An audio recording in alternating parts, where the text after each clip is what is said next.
Hey guys, in this video, I will show you how to download music from YouTube as MP3 file. Alright, so let's begin with the video.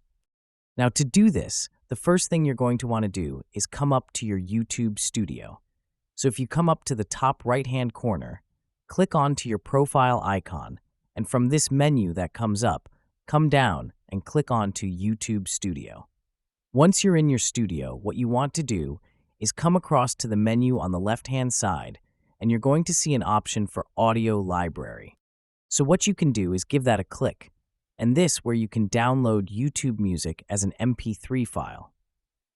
So you can preview any of these music by coming to the left-hand side and clicking the play button here to preview the track. And that's going to start playing, as you can hear, just like so. And if you're happy to download the track, all you need to do is come over to the right-hand side and click the download button.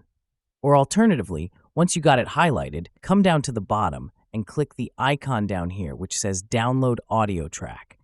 What that's going to do is start downloading this on your PC or laptop, and as you can see, it's automatically going to download as an MP3 file.